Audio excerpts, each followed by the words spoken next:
thanks for joining. It's Cindy A. Lewis for the 100 Days of Junk Journal Tags. I'm so excited about this series.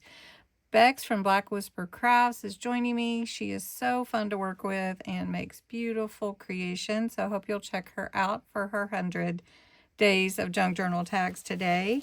This booklet with all 100 instructions and ideas is on my Ko-Fi site. It's a digital printable, so you can get it right away.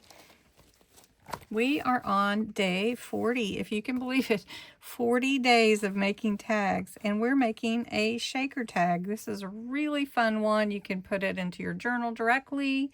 You can make it on a tag. You can put it on a pocket. You can put it on a card, whatever you want to do, but shakers are really fun.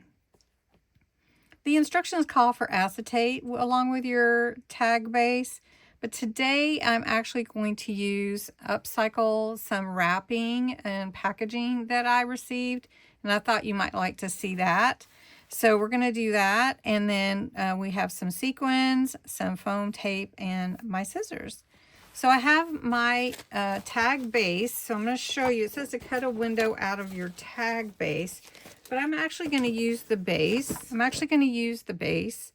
And I'm going to take a little piece of ephemera from my made by hand kit and glue this in first. So I've already inked all the edges, made them look vintage. I call it vintagizing because I like that word, vintagizing. So let's make sure that we're in a good place. Let's scoot that down a little bit. Now you won't be able to see the whole sewing machine, but I have made a topper to go on top that will be in front of the shaker.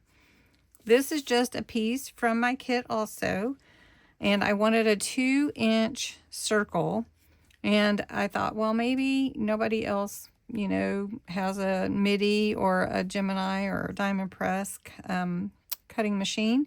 So I just took a jar I had of glitter paste, put it on here, traced it, and cut it out. I'm going to pick our packaging that we want for our sequins, our shaker. And so what I want is a piece that can fit right basically there. And this is almost exactly right, but it's not quite there.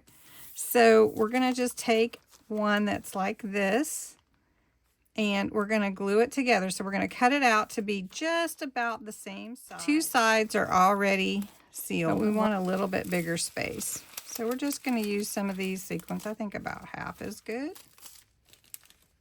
And then we're going to go ahead and I'm going to seal these two sides. Using foam that's on a roll is really helpful. So we're going to just put it a little bit in.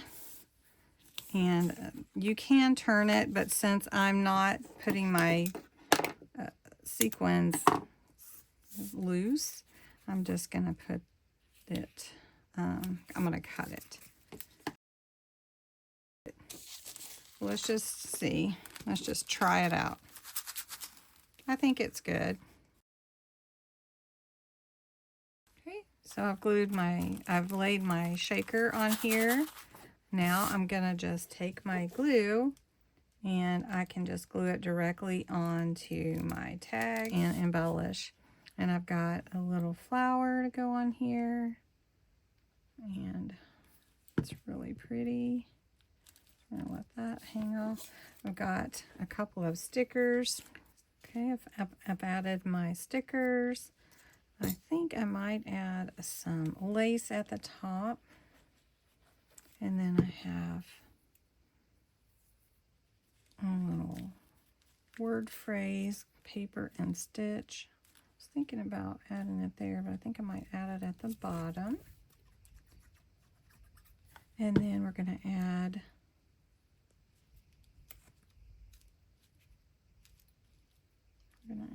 the ribbon right through that hole. And I've got a couple of sewing charms that I want to add. That would be so cute.